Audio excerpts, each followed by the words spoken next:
Muito boa tarde a todos. Estamos reunidos para mais uma sessão do Seminário de História Religiosa, relativa ao ano de 2024, que dedicamos ao tema alargado Santidade à Portuguesa, da Invência às Relíquias e do Culto à História. Estamos reunidos então para mais uma sessão. Durante este mês de julho teremos, aliás, duas sessões, esta a primeira e 2 a 15 dias a segunda, e nesta sessão será tratado o tema A Santidade Exemplar de Nuno Álvares Pereira, Conquistar a Terra e depois o Céu.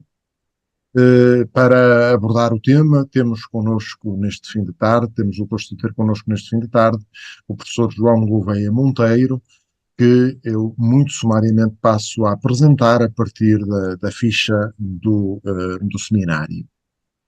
O João Gouveia Monteiro é professor catedrático da Faculdade de Letras da Universidade de Coimbra, licenciou-se em História pela Universidade de Coimbra, onde tem ensinado História da Idade Média, História Militar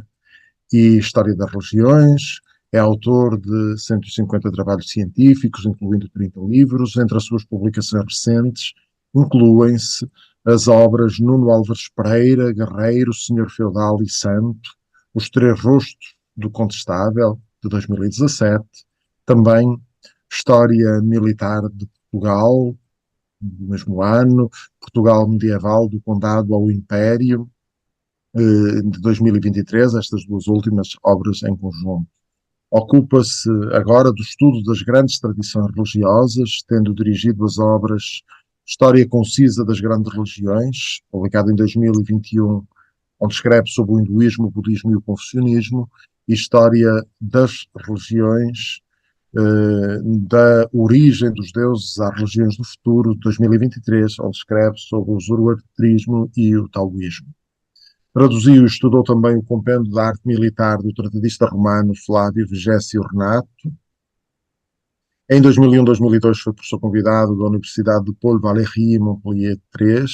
No inverno de 2003 foi conferencista da École Pratique des Hautes Études Paris IV. Em 2014 estagiou na Universidade de Bolonha e em 2018 na Universidade de La Laguna, em Tenerife. Foi pró-reitor para a cultura, diretor da Coimbra University Press e diretor da Biblioteca Geral da Universidade de Coimbra. Integra o Conselho Geral da sua universidade, como hobbies cultiva o estudo da música e das línguas estrangeiras. Agradeço ao professor João Gouveia Monteiro por ter acolhido positivamente o nosso convite para orientar e intervir nesta sessão, que decorrerá, como habitualmente, com uma primeira parte expositiva e uma segunda parte de diálogo, com observações e perguntas ao conferencista. Hoje, como temos uma presença um pouco mais alargada, neste momento temos os microfones fechados para podermos ouvir todos bem. Depois, no segundo momento, abriremos os microfones para que seja possível, de facto, a intervenção de todos. Agradeço novamente ao professor João Gouveia Monteiro, a quem passo de imediato. Bem, muito boa tarde a todos. Queria começar por agradecer a gentileza do convite do SER para participar neste conjunto de palestras, na pessoa do meu querido colega e amigo, o professor Luís Carlos Amaral. Agradeço também ao professor Adélia Abreu a gentileza da apresentação e ao Dr. Luís Leal todo o cuidado no acompanhamento dos preparativos desta sessão também, e saúdo todos os presentes, esperando poder corresponder ao vosso interesse. Então, como tenho cerca de 60 minutos para as minhas alegações, eu pensei dividir esta apresentação em duas partes. Numa primeira parte, falaria mais sobre a personagem Nuno Álvares Pereira no seu todo, nomeadamente sobre as fontes para o seu estudo, sobre a sua família, sobre o seu património, sobre tudo isto, e Na segunda parte, centrar-me mais nas questões de natureza religiosa, atendendo a que isto é uma iniciativa do Centro de Estudos de História Religiosa e penso que é essa, sobretudo, a curiosidade das pessoas. Portanto, se estiverem de acordo, vou cumprir este plano, de mais ou menos 50-50, tentando respeitar o tempo que me foi atribuído e gostaria de começar dizendo que nós temos uma boa diversidade de fontes para o estudo da figura do Nuno Álvares Pereira. Temos, desde logo ao nível da cronística, a sorte de ter um dos maiores cronistas europeus dos finais da Idade Média, Fernão Lopes, que se refere abundantemente à figura do Condestável. Eu acho que o Nuno Álvares Pereira é, aliás,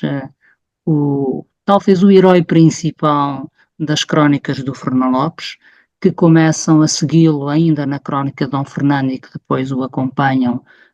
com bastante detalhe na crónica de Dom João I, primeira e segunda partes. Lembro que no final da crónica de Dom João I, o Fernão Lopes diz que compara o mestre Davi a Jesus e depois compara o Nuno Álvares Pereira a São Pedro e diz que ele e os seus companheiros que andaram a pregar pelo reino o Evangelho português. Passava nomeadamente pelo apoio ao Papa de Roma, ao Papa Urbano VI. Estamos em tempo de grande cisma do Ocidente. Temos também a Crónica do Condestável, que é um texto que muitos certamente conhecem, que é um texto muito interessante, muitíssimo mais pequeno do que a trilogia do Fernão Lopes, um texto ainda assim muito importante para conhecer outras facetas da figura e do comportamento de Nuno Álvares Pereira. Recordo que foi um texto escrito por mão anónima, numa data muito posterior à morte do Nuno Álvares Pereira. O Nuno Álvares, aproveito já para dizer, nasceu em 1360, eventualmente no dia 24 de junho, o Fernão Lopes organizou uma pequena charada para nós chegarmos à data do nascimento, e pode ser 24 ou 25 de junho. Há uma certa inclinação para o 24 de junho, para fazer coincidir o nascimento do Nuno Álvares com o Dies Natalis do São João Batista, e faleceu em 1431, isso é seguro, havendo alguma hesitação relativamente ao dia preciso. Há uma certa divisão entre os analistas entre o 1º de Abril e o 1º de Novembro. Ou seja, o 1º de Abril de 1431 foi domingo de Páscoa e o 1º de Novembro é, portanto, o dia de Todos os Santos. Então, dizia eu que a Crónica do Condestável foi escrita alguns anos, muito poucos anos, após o decesso do Nuno Álvares Pereira. Eu suponho que a autoria mais provável deste texto é Gil Ayres, que é um escrivão da Puridade, um homem muitíssimo próximo do Nuno Álvares Pereira. Não é um religioso, não é um militar, não é um homem de grande cultura, mas sabia o suficiente para escrever aquele livro. E o Gil Ayres acompanha o Nuno Álvares praticamente apenas só com a sua mulher e com a sua filha, enquanto foram vivas, naturalmente, em momentos muitíssimo delicados da vida do Nuno Álvares Pereira, e está ele próprio sepultado no convento do Carmo. Depois, além destas duas fontes, temos ainda uma inevitável narrativa atribuída da autoria do José Pereira de Santana, portanto, a crónica. Eu arrolei esses elementos na bibliografia, mas de qualquer maneira, esta crónica em 1745, naturalmente tem que ser lida com algumas reservas, mas tem um interesse particular por ser 10 anos anterior ao terremoto de 1755 e, portanto, o autor ter tido acesso a um conjunto de informação a que, infelizmente, nós hoje já não conseguimos chegar. Portanto, nomeadamente, aproveitou o arquivo do convento do Carmo E, claro, foi usando também diversos relatos de autores carmelitas, como o Frei Jerónimo da Encarnação, o Frei Simão Coelho, o Frei Jorge Coutrinho, autores dos séculos XVI e XVII que estavam disponíveis para José Pereira de Santana. Depois vou-me referir a outras fontes literárias, nomeadamente a um sermão que o Dom Duarte mandou fazer, mandou preparar a um mestre Francisco. Os franciscanos tinham uma presença muito forte, como sabemos, num dos primeiros aniversários da morte de Nuno Álvares Pereira. É um texto pequenino, mas muito interessante, porque o Nuno Álvares minutou esse sumário, não entregou apenas a tarefa nas mãos do franciscano, disse-lhe de que é que ele devia falar e ele depois terá desenvolvido esse esqueleto, essa minuta. Há também uma oração em latim feita por Dom Pedro, infante Dom Pedro, em 1987, quando o Dom Duarte quis acelerar o processo de canonização, já então, do Nuno Álvares Pereira. Sobre este mesmo assunto há uma carta de Dom Duarte, aliás, ao abade Dom Gomes de Florença, são encarregado de negócio nas coisas do Vaticano, para tentar obter junto do Papa Eugênio IV o desembargo para o início do processo de canonização. E depois há documentação de outro género, digamos, documentação oficial, documentação não literária, como, por exemplo, as chancelarias régias de Dom Fernando e Dom João I, e também ainda um pouco de Dom Duarte, que nos resolvem algumas dúvidas precisas sobretudo, a construção do património do Nuno Álvares Pereira, ou, por exemplo, também um ou outro documento que eu usarei, sobretudo um documento da Biblioteca Pública de Évora, ou alguns documentos das reuniões de cortes que foram abundantes no reinado de João I, em que Nuno Álvares participou, umas delas bastante importantes, como as cortes realizadas em Braga, creio que já na década de 80 do século XIV. Portanto, é com este universo que eu vou trabalhar, está bem? Juntei também alguma bibliografia na informação que foi divulgada antecipadamente, que eu também agradeço, mas aí tive a preocupação de colocar mais a bibliografia que diz mais diretamente a respeito a Nuno Álvares Pereira, e portanto não tive já espaço para acrescentar outras obras que me parecem óbvias, como os estudos do professor José Matoso sobre religião e cultura na Idade Média portuguesa, ou este volume que o professor Matoso sempre indicava, o Luís Amaral deve ter ouvido isso também, e é de facto um livro precioso, do José Ángel García de Cortázar, a História Religiosa do Ocidente Medieval, ou os famosos textos de Peter Brown ou de Jean-Claude Schmitt sobre matérias de natureza religiosa para a época em apreço. Bom, isto é em relação às fontes. Agora, em relação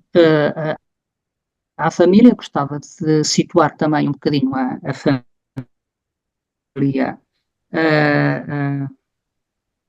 no tempo, para vocês terem um contacto um bocadinho mais organizado da personagem, e para isso, se me derem licença, eu vou partilhar tela.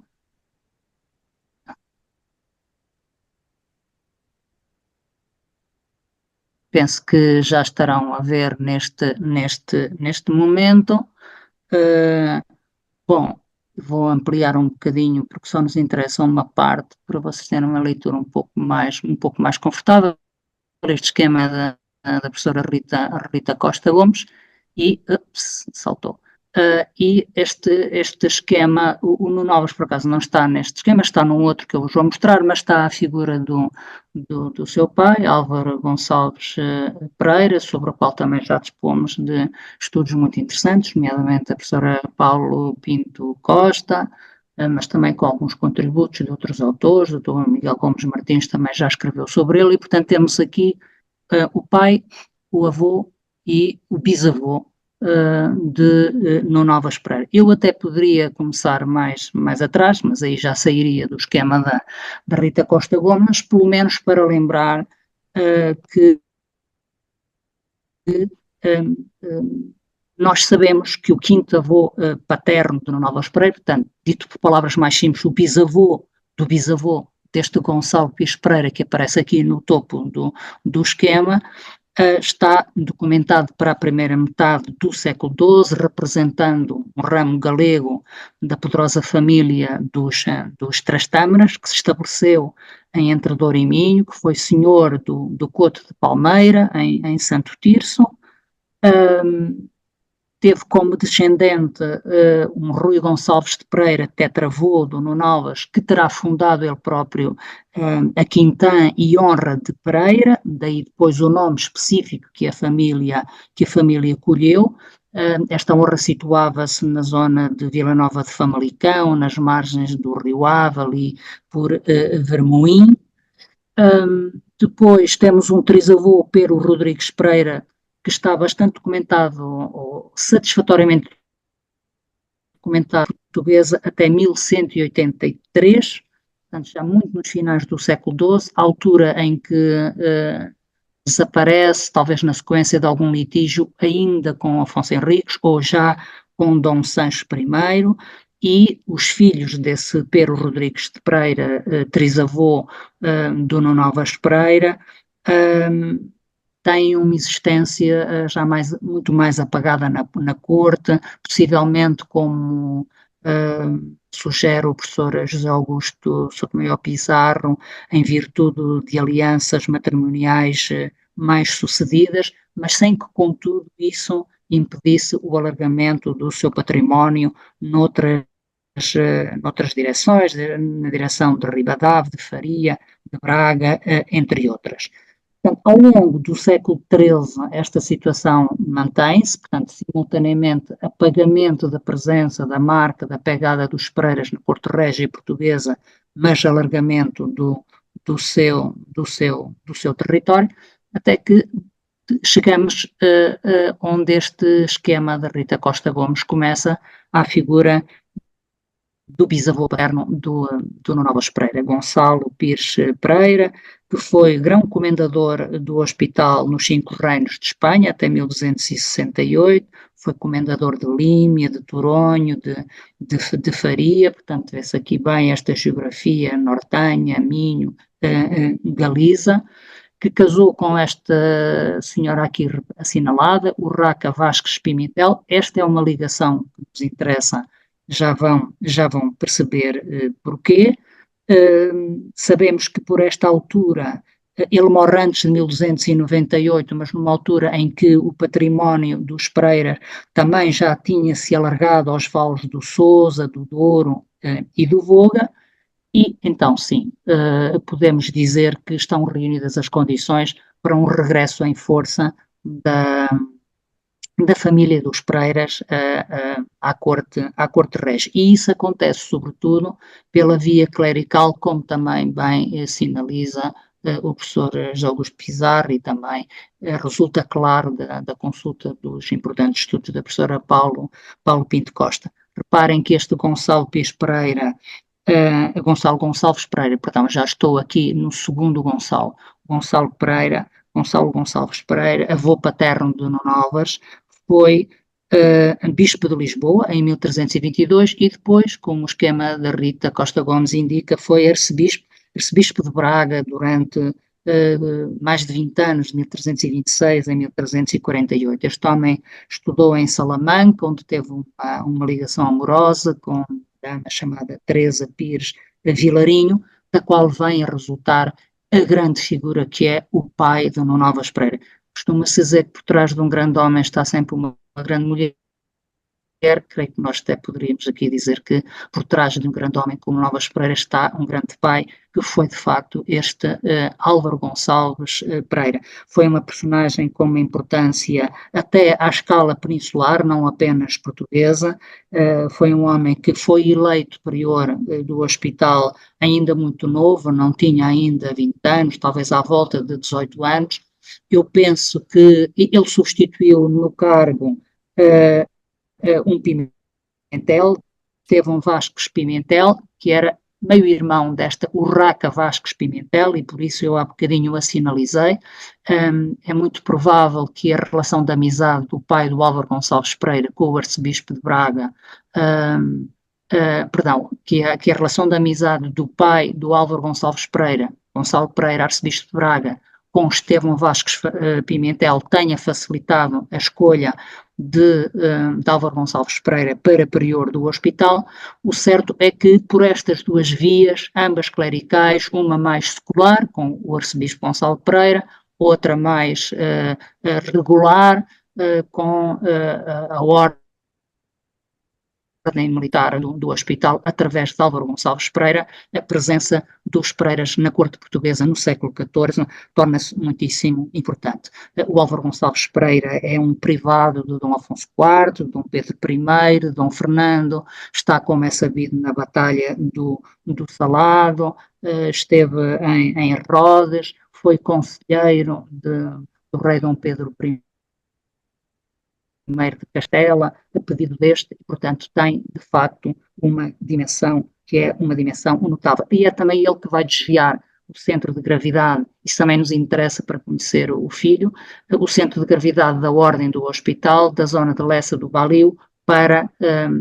a zona de Belver, para aquele território compreendido entre a Sertã e o Crato, cerca de 100 quilómetros, com um eixo em Belver, onde ele de facto vai introduzir uma série de, digamos, de benfeitorias, podemos assim dizer, com construção de castelos, como na Amieira, na Sertã, de passos, como em Sernache de Bom Jardim, ou em Flor da Rosa, isto ali por volta de meados do século XIV, provavelmente muito em torno do ano de 1356. Bom, e é este, vou passar agora para este esquema mais simples, é da ligação de Álvaro Gonçalves Pereira com uma senhora de que não temos assim muita informação, Iria Gonçalves de Carvalhal, provavelmente de Elvas, que aparece sinalizada também, creio que por Fernão Lopes, como ovelheira da infanta Dona Beatriz, filha de Dom Fernando e Dona Leonor Teles, que vai resultar um nascimento de Nuno Alves Pereira, assim como de uma série de irmãos, dos quais aqui apenas estão referenciados pela Rita Costa Gomes, alguns. Devo dizer que Álvaro Gonçalves Pereira, que tinha bastante o mundo, não é, à escala do que era possível fazer naquela época, supostamente terá tido mais de 30 filhos, e várias mães, naturalmente, e Nuno Alves Pereira foi apenas um deles, e é um destes filhos desta Iria Gonçalves Carvalhal, que de resto é uma mãe bastante próxima de Nuno Alves Pereira, ao qual ele tem uma ligação, tudo indica, afetiva bastante forte. Isso é suficientemente enfatizado por Fernão Lopes e também pela crónica do Condestado. Bom, então, e em relação à família, era isto. Vale talvez a pena dizer que sobre o local de nascimento no Novas Pereira, eu considero mais provável que ele tenha nascido em Sernache do Bom Jardim do que na zona do Crato, apesar de Crato, Flor da Rosa serem, digamos, o epicentro da presença da ordem do hospital em Portugal a partir dos meados do século XIV, talvez por isso mesmo, com esta grande quantidade de bastardos, fosse mais prudente para o prior Álvaro Gonçalves não ter os seus filhos todos no coração quartel-general da ordem do hospital, mas estarem também a uma distância razoável que se pudessem contactar e visitar. Portanto, e de facto a Sertã permitia, a zona da Sertã, Sernache do Bom Jardim, permitia isso. E lembro também que o Fernão Lopes sinaliza a celebração do casamento do Nuno Alves Pereira com as bodas em Sernache do Bom Jardim. Lembro que o Nuno Alves Pereira foi para a corte muito novo, devido à influência do pai e à sua proximidade em relação a Dom Fernando. Com cerca de 13 anos, tornou-se escudeiro da rainha Dona Leonor Teles, e depois o rei e o pai promoveram o seu casamento com uma viúva rica, minhota, chamada Leonor de Alvim, o que fez com que o Nuno Álvares Pereira se deslocasse, fosse viver ainda na sua juventude para o Minho. Durante alguns anos, não muitos, mas durante alguns anos, e foram importantes para ele, porque nasceram aqui também os seus filhos.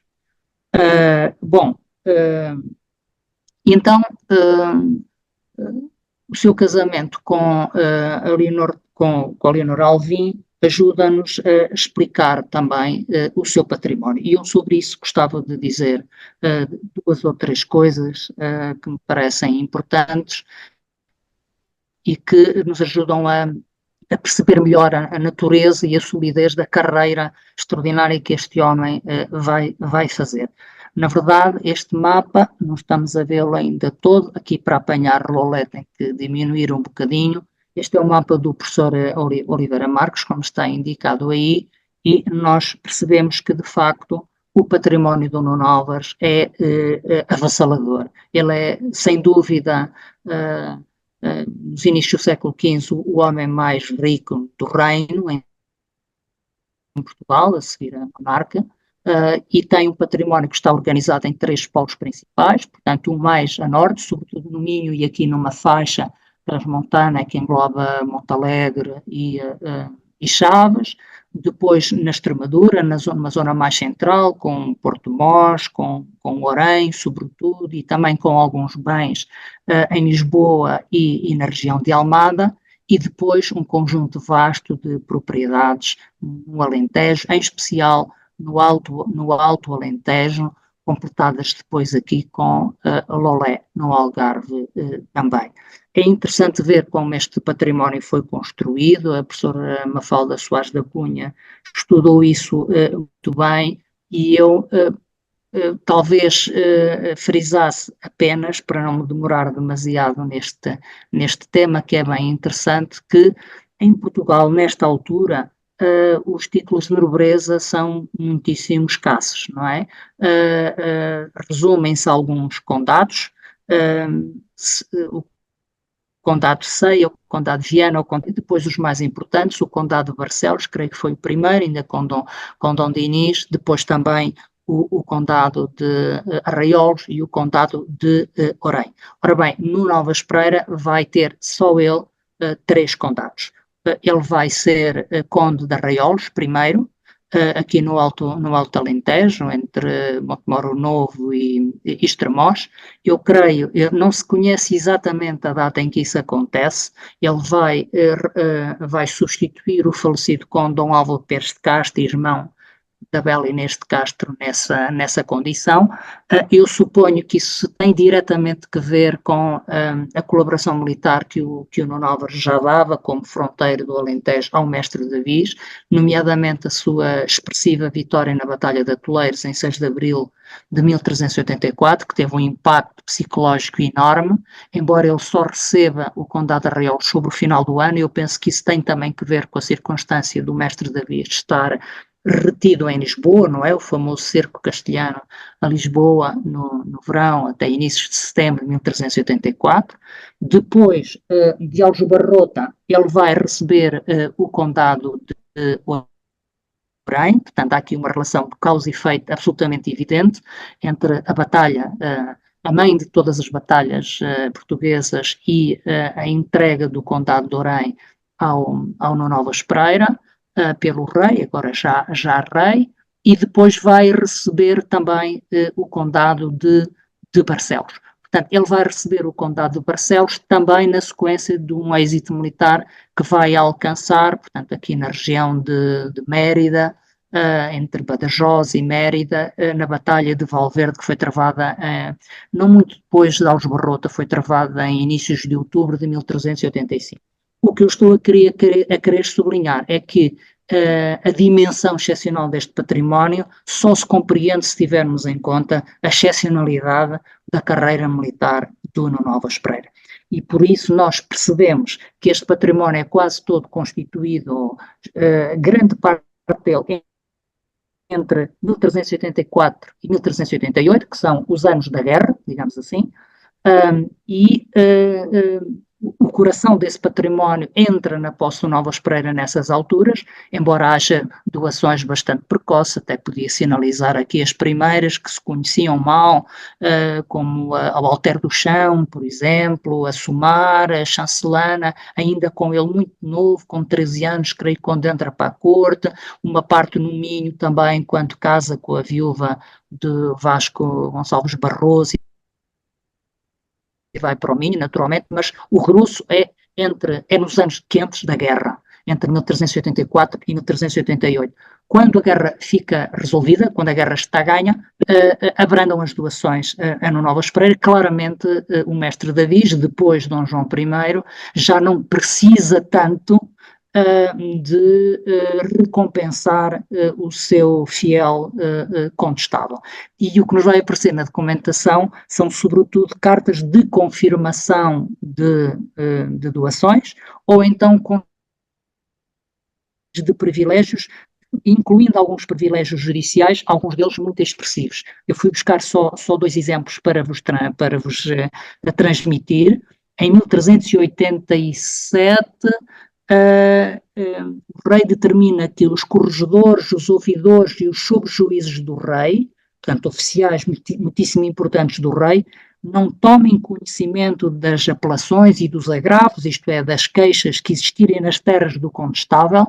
sem irem primeiro perante o condestável ou perante os seus próprios ouvidores. Portanto, há aqui esta reserva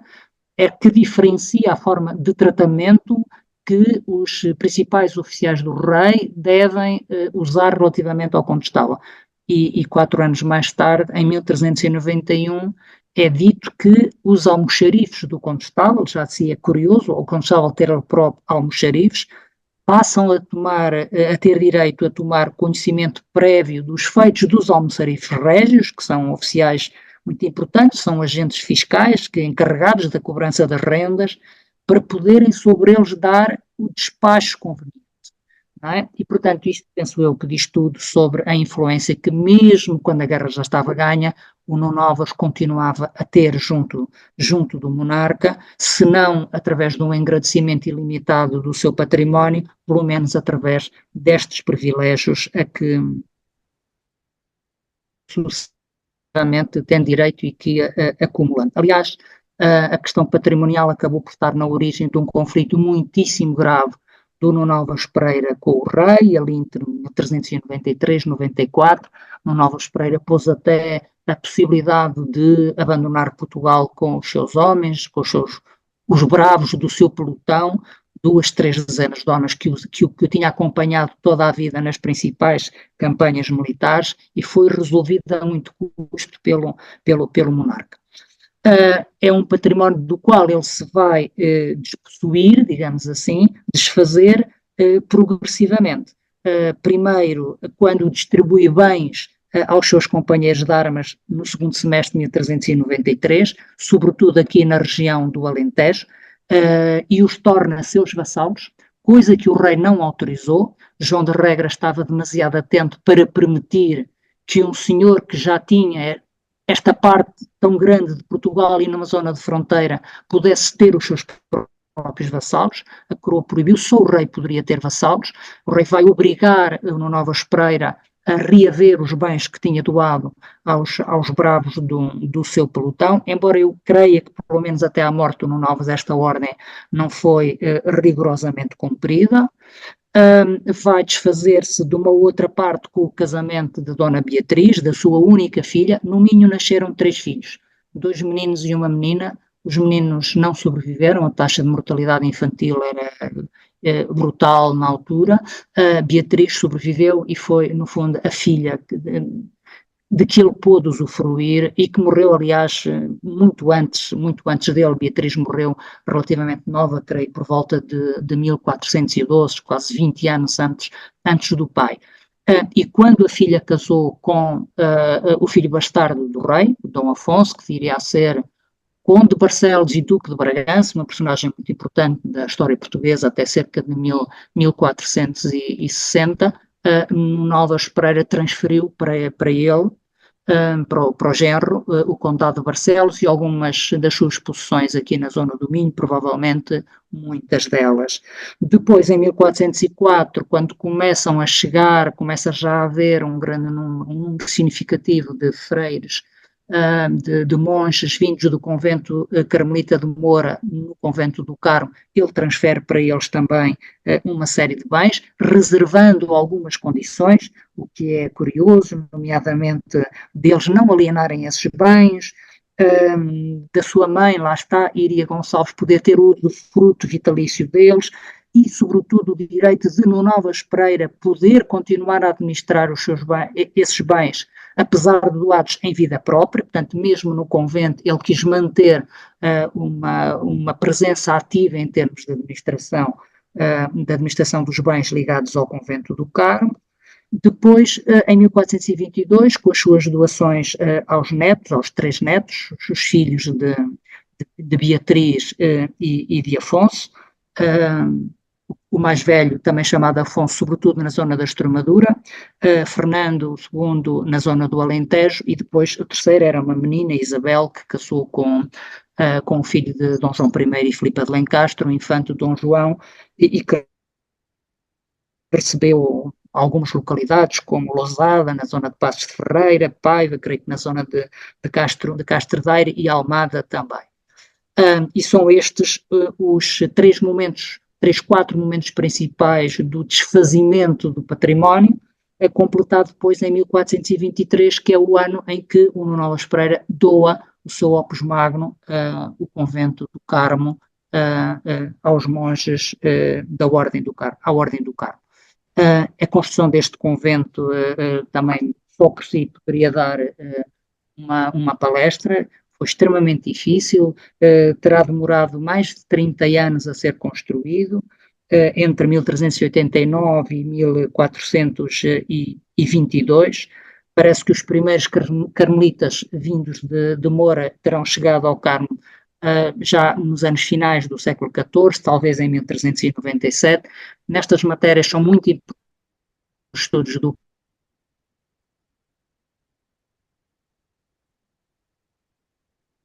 Nuno Novas Pereira.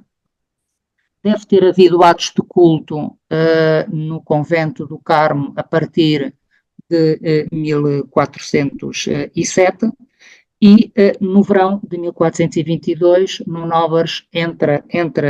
para o convento. No ano seguinte é feita a doação do convento à Ordem do Carmo e nesse mesmo ano, a 15 de agosto, provavelmente a 15 de agosto, ele veste o hábito do nato carmelita. Também tinha aqui algumas imagens para vos mostrar sobre a aparência física do Nuno Novas Pereira, que acho que é matéria também interessante. Aqui uma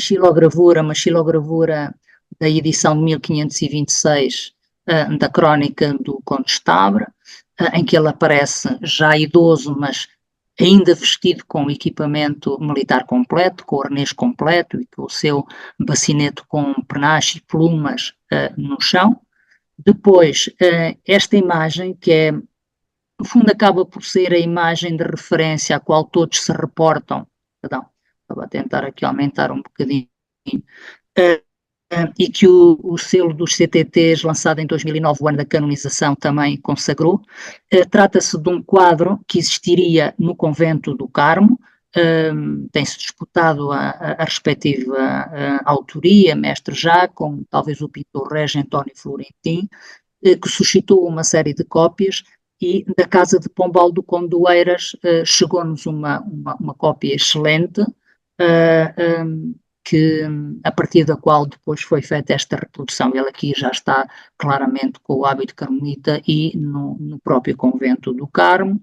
E menos conhecida é esta iluminura do tomo do Cabido de Évora. É uma sugestão do padre Avelino de Jesus da Costa, porque ela não indica que é do Nuno Novas Pereira, mas está numa zona da documentação que permite crer que corresponda de facto ao Nuno Novas Pereira. Ela não chegou o original, mas chegou-nos uma cópia por Manuel Severino de Faria. O Padre Avelino depois, na Biblioteca da Real Academia de Madrid, também encontrou uma outra cópia, provavelmente na Biblioteca de Vila Viçosa, nos Passos dos Duques de Bragança, terá existido também este documento. E comparando, no fundo, estes retratos, chega-se a no fundo, a uma conclusão de que ele seria um homem de estatura média ou um pouco acima, de pele bastante clara, talvez arruivado. Os cronistas carmelitas, século XVII, XVIII, inclinam-se mais, os que ainda viram o desenho do Carmo, para esta possibilidade de olhos pequenos, coisa que se nota melhor até aqui neste desenho do Carmo, de sobrancelhas arqueadas, nariz afilado, e é, digamos, aquilo que conseguimos saber relativamente a este homem, que também ficou conhecido pela bandeira que transportava, que era esta bandeira dividida, portanto, com as armas dos Preiras, não é? Fundo branco, cruz vermelha, e a cruz florenciada dos Preiras, portanto, nos cantos, nos 4 cantos, portanto, esta referência simultaneamente à ordem do hospital e à família Pereira, e depois aqui com São João e Santa Maria junto ao Jesus crucificado, a Virgem com o menino ao colo, e depois aqui aquele santoral guerreiro que era dominante nesta altura e que aparece em baixo com o São Jorge e com o Santiago, equipados como soldados, com espadas, vejam, com bacinetes, com cotas de malha, etc. Bom, e sobre a personagem, digamos que era essencialmente isto que eu queria falar. Vou-me dispensar de me reportar à parte militar, que é muito conhecida, embora não tivesse muito gosto em fazê-lo também. É um homem que, sem a colaboração do qual o mestre Davis provavelmente jamais teria sido rei de Portugal. O seu opus magno é, como todos sabemos, a Batalha de Aljubarrota, a 14 de agosto de 1385. Poderia aqui dizer alguma coisa sobre isso, nomeadamente matizar a ideia tradicional de que no Novas inventou uma tática militar original para esse efeito. Não é verdade. Ele aplicou um modelo tático inglês, de que utilizou o sistema do quadrado. Não é verdade. Não houve nenhum quadrado, pelo menos como posição de partida, na Batalha de Aljubarrota. O modelo tático inglês não pressupunha esse género de geometrias. Mas vou-me tentar agora centrar naquilo que eu penso que poderá ter interesse mais direto para vocês, ou pelo menos para os objetivos do centro, que é a parte religiosa, que, devo dizer, também foi a parte que me fascinou mais, por ser aquela relativamente à qual tínhamos menos informação, e que eu senti necessidade de tentar organizar e de tentar reinterpretar. Ora bem, e sobre isto, o que é que eu vos quero dizer no tempo que me resta? Já não é a meia hora que eu queria, mas são 25 minutos, não ficou bem 50-50. Falar um bocadinho sobre a religião nos finais da Idade Média, embora, como diz o professor Jean-Claude Schmitt, é sempre de desconfiar do uso do termo de religião para esta altura, não é? Ele diz que a religião era, sobretudo, na Idade Média, vou citá-lo, a participação em rituais e, ainda mais geralmente, em uma organização social, em um conjunto de práticas de relações dadoras de sentido entre os homens, entre si, e a natureza, e entre eles e o divino. Ou seja, esta distinção que para nós é familiar hoje entre o sagrado e o profano, não tem essa dimensão no período que nos estamos a reportar. A religião também é uma lente para ler o mundo, e devemos encarar o conceito neste sentido mais holístico. Ora, precisamente eu acho que a vivência religiosa, os finais da Idade Média, a partir do século XII, XIII, e muito em particular no tempo em que vivo no Nova Espreita, é extraordinariamente intensa. Nos últimos anos ouvi muito até à medida que ia escrevendo o meu livro sobre o Nova Espreira, o professor Matoso, insistir, mas vocês estudem, vocês comigo, com o João Luís Fontes, com outros colegas, a insistir para que estudássemos bem o que é o fenómeno religioso no século XIII, no século XIV. Não se compreende a reforma luterana sem se compreender aquilo que vem de trás. Insistiu sempre, imagino que o professor Luís Amaral tenha ouvido também o professor Matoso dizer coisas deste género, e de facto eu acho que ele também aqui tinha muita razão. De facto, depois da reforma gregoriana, nos finais do século XI, com as transformações civilizacionais daquilo que nós chamamos a Baixa Idade Média, com o renascimento das cidades, com o aparecimento de novas atividades profissionais, com a acutilância que ganha o problema da pobreza, digamos assim, que resulta também da sobrepopulação de muitas destas cidades, com uma certa laicização já da cultura, que já não é completamente um exclusivo da Igreja, porque também já há outro tipo de escolas urbanas, escolas laicas, e portanto já há uma maior literacia dos leigos, digamos assim. Parte-se, como dizia o Jorge Duby, é uma expressão que ele tem, não sei bem dizer em que livro, talvez no Tempo das Catedrais, em que ele diz que os leigos partem em busca de uma imagem de Deus que se lhes assemelhasse, não é? De uma imagem, de uma figuração do divino que se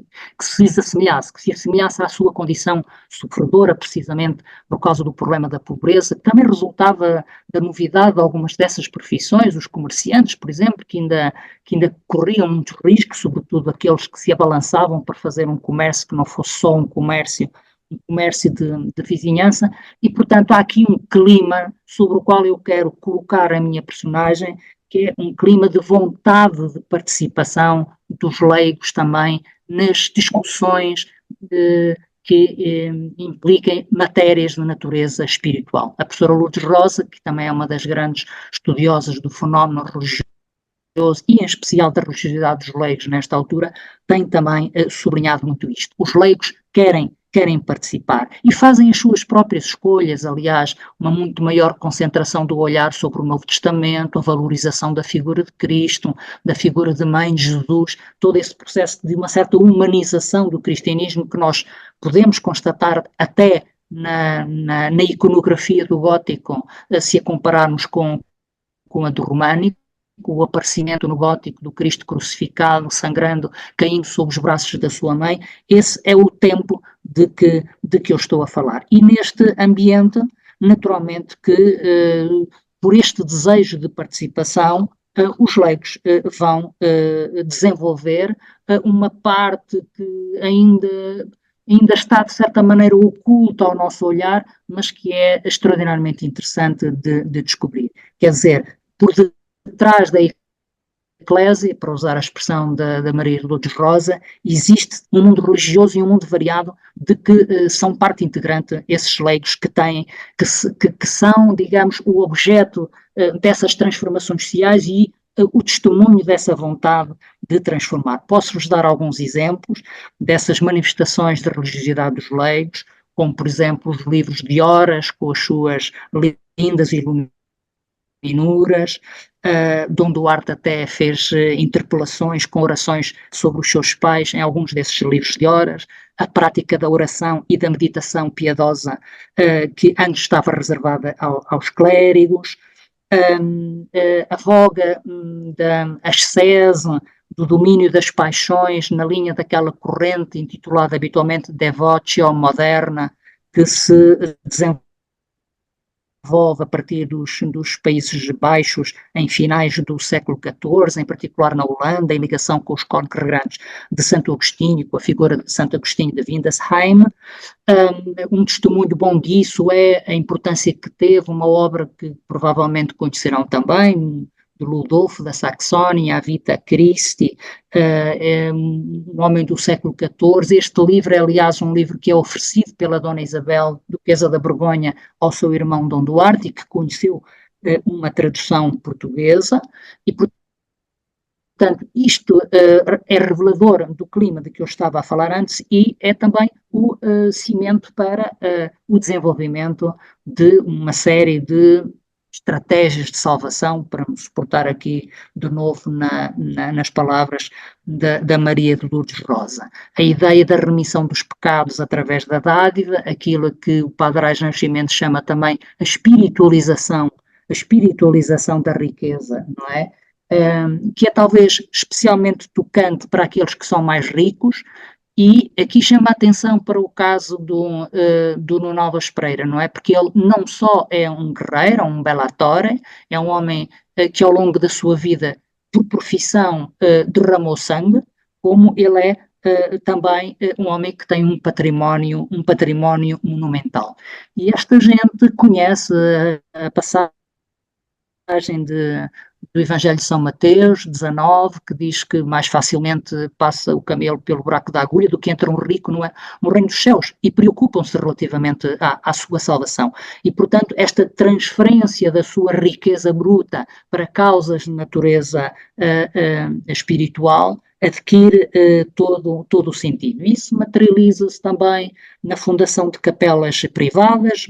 geralmente ou muitas vezes associadas aos morgadios, que também servem para celebrar as linhagens, para sufragar as almas, para colocar os mortos a interceder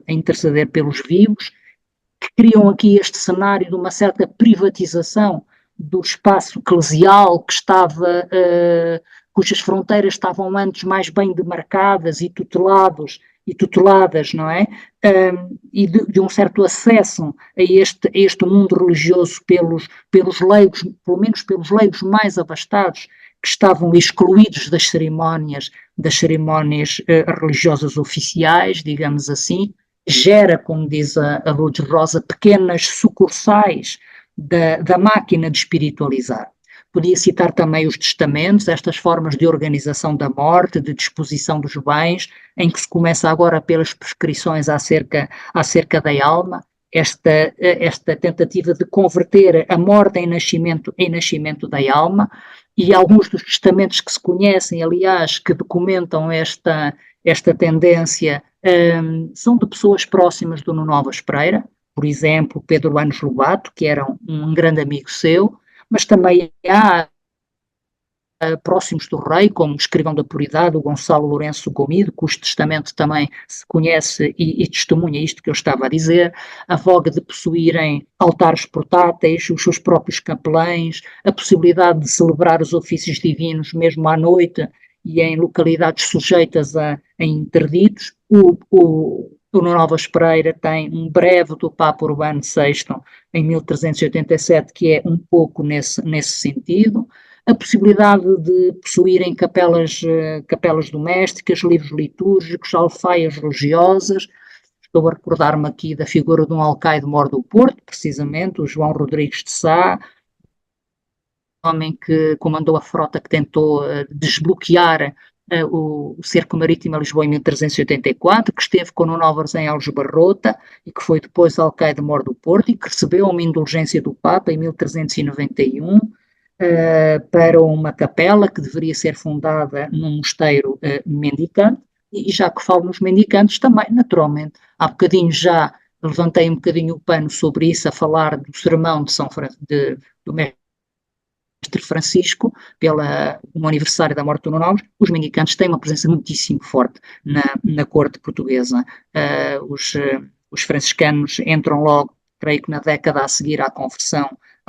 de São Francisco, primeiro com fundações ermíticas junto dos centros urbanos, depois creio que a partir de 1230 já com posições mais citadinas ou mais próximas dos carenciados, incluindo leprosos, marginais. Os frades pregadores, creio que o primeiro convento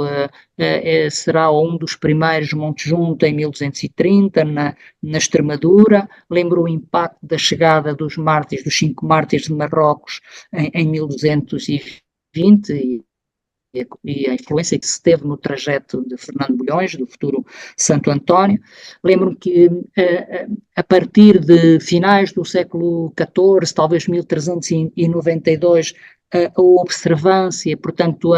esta intenção, esta prática da reforma religiosa profunda, deste regresso à pureza original, está bastante instalada em Portugal, com a separação entre os monges conventuais e os observantes ou reformados, com as ordens a dividir-se, não é? As ordens tradicionais a dividir-se nestes dois ramos, daí a importância, por exemplo, dos conventos franciscanos de Alenquer, de Leiria. Os franciscanos estiveram entre os primeiros adeptos da observância. Isto é especialmente sensível nas regiões do Sul, acabará por desaguar até na fundação de novas ordens religiosas, como os Lóios, como os Jerónimos. A própria figura da Filipa de Lencastre, com quem o Nuno Álvares Pereira há de ter interagido, certamente pela sua presença regular na corte, uma vez que o casamento ocorre bastante cedo, não é? 387, e portanto ela trouxe também toda a influência inglesa, os famosos costumes de Salisbúria, tinha essa memória do contacto do seu pai com alguns reformadores bastante radicais, e este é o tempo em que poderíamos também sinalizar uma série de movimentos, de processos de fuga do mundo, digamos assim, muito interessantes, de pessoas que abandonam tudo na corte régia, onde tinham uma presença forte e uma carreira de primeira água, e que procuram, entrando em conventos franciscanos ou dominicanos, ou até na solidão dos ermitérios, um caminho para a sua felicidade e para a sua salvação. Também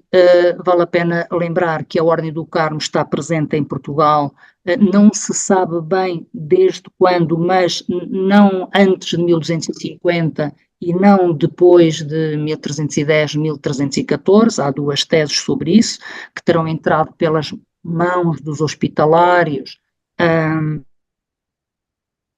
ou que terão entrado em resultado da figura de um neto do rei de Castela, Afonso X, chamado Afonso de Lacerda, que fundou uma série de conventos da Ordem do Carmo em Aragão e que teve também alguma participação em fundações noutras geografias ibéricas. Certo é que o sul, onde está o convento de Moura, que foi o primeiro convento carmelita em Portugal, é um espírito muito especial, porque também é o espírito da Guerra Santa, do martírio, uma presença forte de ermitas, desses franciscanos radicais que eu falava há bocadinho, e eu lembro aqui os frades capuchos, que fundaram a província da Piedade, exatamente em Vila Viçosa. É a geografia preferencial de ordens militares, como Santiago, Avísio, o Hospital, onde está ainda presente um espírito cruzadístico, um bocadinho tardio, revivalista, mas que está presente na Vera Cruz do Marmelar, nos mártires de Tavira. Vemos isso até no culto desse santoral guerreiro que eu há bocadinho referia, o São Jorge Matador do Dragão, o Santiago Matamoros, não é? E a partir do momento em que o professor João Luís Fontes desenvolveu os seus estudos sobre a presença dos ermitas em Portugal, esta imagem do Sul e da maneira como o centro-sul de Portugal vai receber este processo de renovação religiosa, tornou-se, para mim, particularmente aliciante. É certo que o professor Matoso já tinha sinalizada de ermitas no norte de Portugal, nos séculos XI e XII. Depois a professora Ângela Beirante já tinha começado a lançar a sua atenção para uma geografia mais meridional, e eu acho que o João Luís Fontes apanhou isto em cheio, e ele vai detectar uma presença já forte a partir de uma inquirição papal de 1376, do Papa Gregório XI, que foi entregue nas mãos de um chantre de Braga, Vasco Domingos, a presença de cerca de 40 ermitas na zona do Alto Alentejo, em particular na zona da Serra de Ossa, ali entre Estremoz e mais a sul o Redondo, cuja fidelidade, cuja ortodoxia foi estudada através dessa inquirição. E é muito interessante perceber que, muito provavelmente, estas comunidades de ermitas com as quais o Nuno Alves Pereira não pode ter deixado de contactar, porque, não sendo ele um homem que nós podemos associar a um lugar em especial,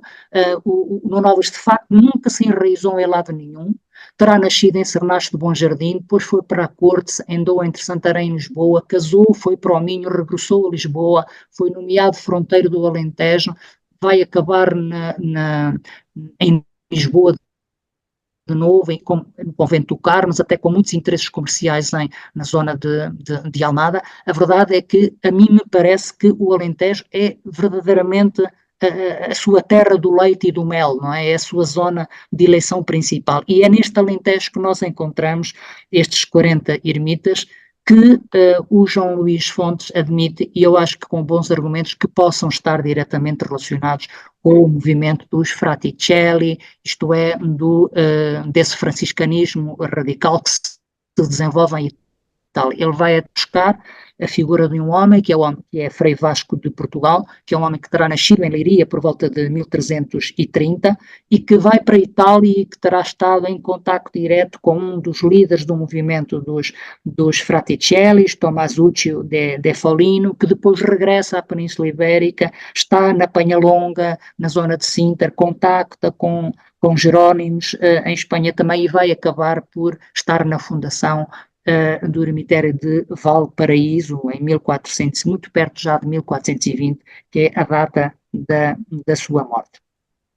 É interessante também perceber que este movimento eremítico é um movimento que liga diretamente à corte régia portuguesa, porque nós temos algumas figuras que nos permitem fazer essa ligação, em especial uma que eu queria aqui destacar, que é a figura de Mendo Seabra. Mendo Seabra é um criado de Dom João I e é um homem que vai ter um papel crucial na expansão e na reforma do movimento eremítico português. Ele é tão próximo do Dom João I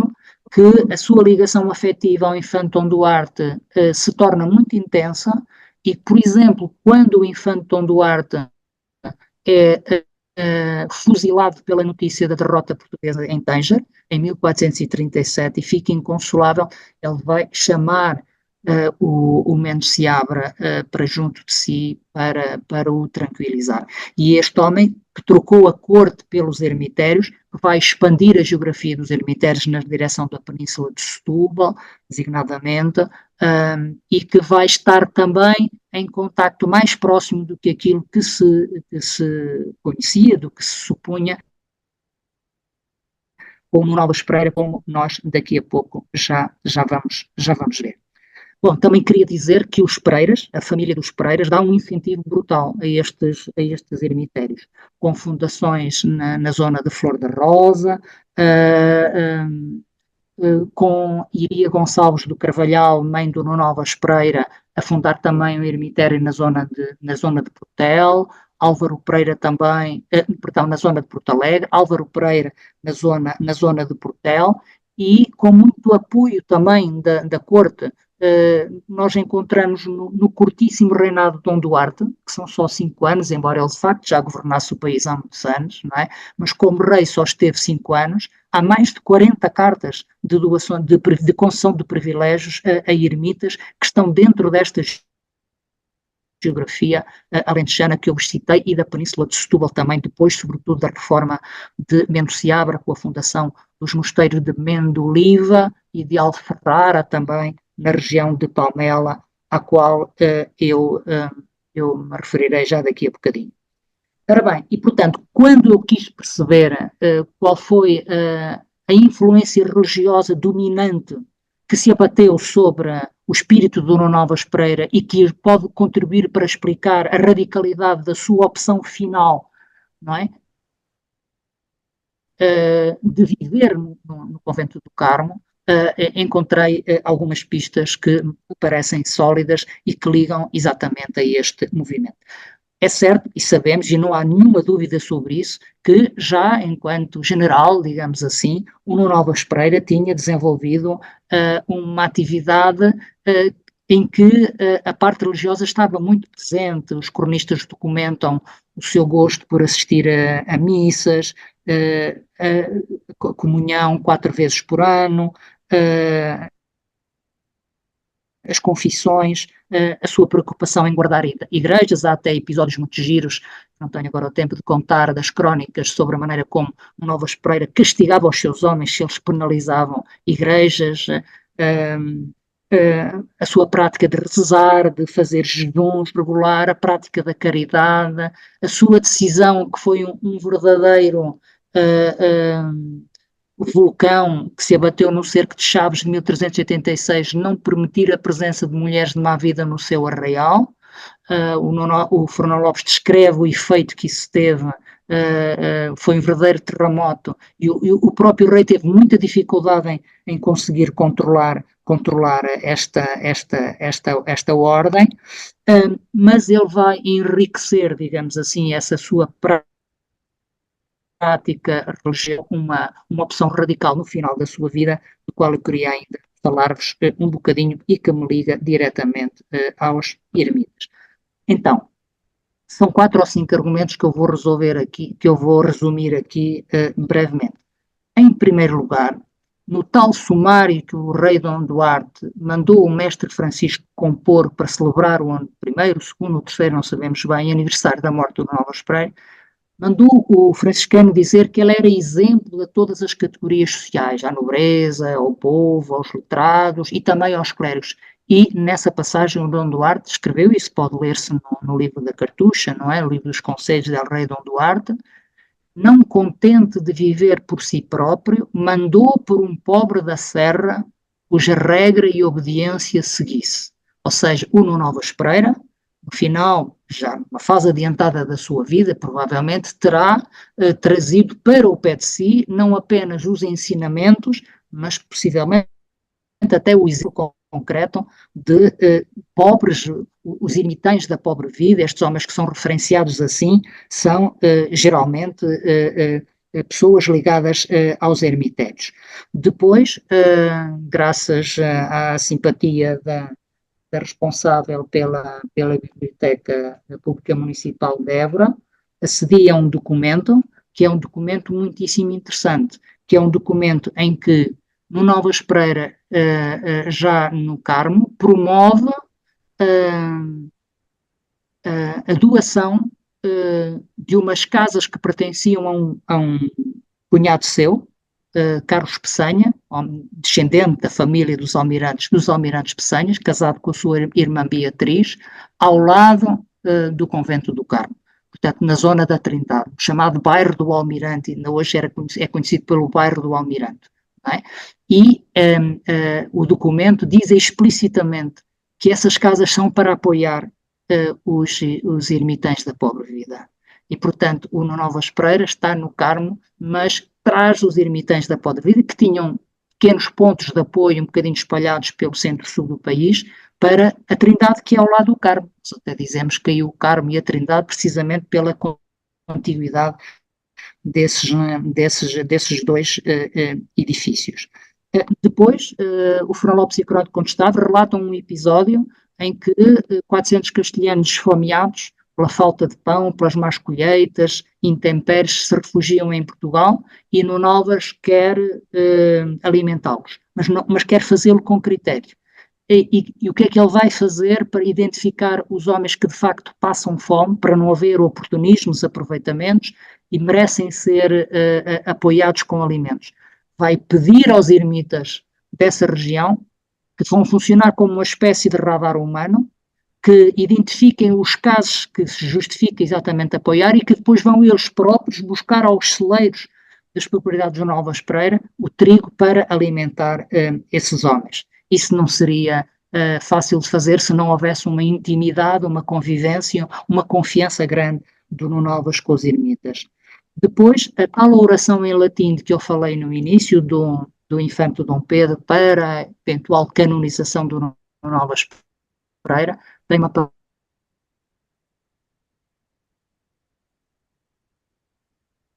de contemplativos, pelo Padre Aires, ou espelho de religiosos, pelo Padre Avelino. Eu acho que é mesmo para traduzir como espelho de anacoretas. Embora haja aqui uma nuance entre os anacoretas e os ermitas, eu acho que o infante Dom Pedro escreveu exatamente aquilo que queria dizer e que era o espelho dos anacoretas. Sobre a influência e o apoio dos Pereira aos ermitérios, também já falei, e remato com aquilo que acho eu, o filé mignon desta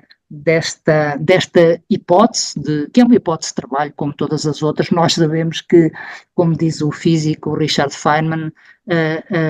a ciência é a crença na ignorância dos peritos, não é? Se os peritos estivessem certos, já não tínhamos mais nada para acrescentar, não é? Exatamente porque eles são falíveis e deixam coisas em abertos que nós podemos acrescentar-lhes alguma coisa. E esse filé mignon é um episódio muito misterioso, passado no Nova Espreita, em 1398, entre março, mais ou menos, o pico é entre março e maio, é uma doença do Nova Espreita, que a Crónica do Conde de Estabra relata demoradamente, e que o Fernão Lopes só consegue resumir em 6 linhas porque não se quer meter por ali. Percebe-se que é uma doença nervosa, ele está meio perdido, fora do controle, sobretudo quando chegam pessoas que lhe querem entregar cartas, digamos que está saturado dos assuntos mundanos, está desequilibrado emocionalmente, e se inspira grandes cuidados à mãe Iria do Carvalhal, à filha Beatriz, e lá está aos Gilairas, seu escrivão da puridade, são os 3 que vão partilhar isto, não há médico, não há físico que resolva este problema, até que levam no Nova Espreita para uma quinta zona de Palmela, e que a Crónica do Conde de Estabra indica ser a quinta de Alferrara. Ora, isto passou sempre despercebido, até que numa 20ª leitura que eu fiz desta passagem, tinha acabado de ler a tese do João Luís Fontes, que é uma tese excelente que muito recomendo, e sabia que Alferrara é exatamente um desses ermitérios que tinha sido fundado, ou pelo menos renovado, pelo Mendo Seabra. Mendo Seabra, que há bocadinho não disse, mas acrescento agora, foi testemunha da tal doação das casas do almirante Pessanha aos ermitães da pobre vida, junto ao Mosteiro da Trindade. E, portanto, reparem nisto, a Crónica do Conde o que nos diz é que ele chegou lá e sentiu-se melhor. O primeiro passo para a cura do Nuno Alves Pereira é quando ele é colocado nessa quinta em Alferrara, não é? E isso não acontece por acaso, penso eu. Portanto, juntando estas peças, eu acho que se pode também compreender melhor a sua opção de se retirar para o Mosteiro do Carmo, onde, como diz o Padre Aires, ele, no fundo, construiu o seu ermitério de cidade, digamos assim, onde mandou construir uma ermida. Na cerca do Mosteiro do Carmo havia uma ermida onde ele passava muito tempo, estava sempre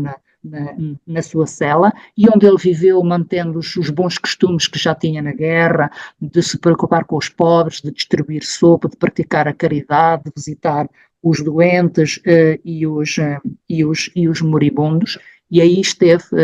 uma atitude de grande despojamento durante os últimos 9 anos da sua vida. Mas vejam, o Padre chama em muito boa hora a atenção para isto, na condição de donato, isto é, na condição de semifrater, isto é, não há uma incorporação institucional completa, não é? O que também não deixa de ser curioso e no fundo também nos ajuda face ao exposto, a perceber melhor esta opção final da vida do Nuno Alves Pereira. Aliás, os ermitas, esses ermitas de que temos estado a falar, os da Serra de Ossas, da zona de Palmela, de Alfarrara, de Mendoliva, etc., eles só tiveram uma incorporação institucional muito tardia, creio que já só em 1578, na Ordem de São Paulo Ermita, mas já nos finais do século XVI. E, portanto, também aqui parece que ele está a seguir um caminho que é o caminho de, por um lado, doar o convento aos carmelitas, e os carmelitas trazem consigo o quê? A memória das cruzadas. A Ordem do Carmo foi fundada na Terra Santa, na memória do profeta Elias, do Monte Carmelo, portanto, na guerra contra o infiel, trazem essa memória consigo, são muitíssimo marianos. Há aqui um outro aspecto que eu acho que torna mais evidente a escolha da Ordem do Carmo como destinatário da obra da vida do Nuno Alves Pereira. Nós olhamos ainda hoje para o Convento do Carmo e aquilo é uma enormidade, apesar de estar em ruínas, não é? Imaginem aquilo na parte ocidental de Lisboa, numa Lisboa ainda quase sem construção naquela zona, é uma coisa verdadeiramente monumental, não é? De frente para o Castelo de São Jorge, o Dr. António José Saraiva chamou a atenção para isso. No final da sua vida, o Nuno Alves está ali em desafio ao rei. Parece que a relação do Nuno Alves com o rei não já tinha conhecido melhores dias, foi-se degradando um bocadinho ao longo da vida de ambos, eles morreram com um pequeníssimo intervalo de 2 anos, e está o rei no Castelo de São Jorge como símbolo dessa autoridade política e militar, e está o Nuno Novas no Convento do Carmo nesse cabeço, por acaso também se chama o Cabeço de Valverde, nome de uma das suas batalhas, nessa zona por cima do Rossio, não é? E, na verdade, os carmelitas eram muito marianos, e o Nuno Álvares fundou mais de 20 igrejas, entre fundações, Ovo e restauros, e quase todas com o orágo de Maria, vários oragos de Maria, Virgem Maria e outros oragos associados à Virgem Maria. E pronto, essencialmente era isso que eu vos queria dizer, sem deixar de lembrar uma última evocação, que a morte dele é uma morte que suscita uma grande comoção popular, não parece haver dúvidas sobre isso. Compôs entre 1422 e 1451 com uma intervenção que não se sabe até que ponto profunda do Gomes Eanes de Zurara, o chamado Livro dos Milagres, um rol de 221 milagres associados ao Nuno Álvares Pereira. A zona ocidental de Lisboa tinha enorme veneração pelo Nuno Álvares, Restelo, Sacavém, Almada, a zona da Ribeira, a Rua Nova dos Mercadores, com sucessivas procissões e visitas ao seu túmulo, um túmulo muito simples, em campa rasa, eventualmente até num esquife de madeira sem caixão, sepultado no Convento do Carmo, que depois teve várias andanças e reformulações de que não tenho agora oportunidade de falar, nem teria talvez tanto interesse, e esse rol dos 221 milagres só por si são testemunho da extraordinária fama que ele teve de santo ainda em vida sua, apesar de a estrada da canonização ter sido uma estrada longuíssima, não é? Porque se Dom Duarte explotou o processo, ainda rei, por volta de 1436, 37, a verdade é que ela só chegou ao final em 2009, por razões que também podemos comentar se quiserem no debate, e nas quais não me vou demorar agora, mas depois de ter sido reconhecido como beato em 1919, chega a canonização com o Papa Bento XVI em 2009. Pronto, espero que tenham gostado desta panorâmica, que tenha sido suficientemente completa e interessante para vocês, e agradeço muito a vossa atenção. Obrigado. Nós também agradecemos a intervenção e passamos agora então à segunda parte do nosso encontro, com as observações, com as perguntas dos presentes. Eu peço ao Luís Leal para libertar agora os microfones. Como habitualmente, podem fazer as perguntas e as observações de viva voz. Também, se pretenderem fazer através do chat, pois é possível também.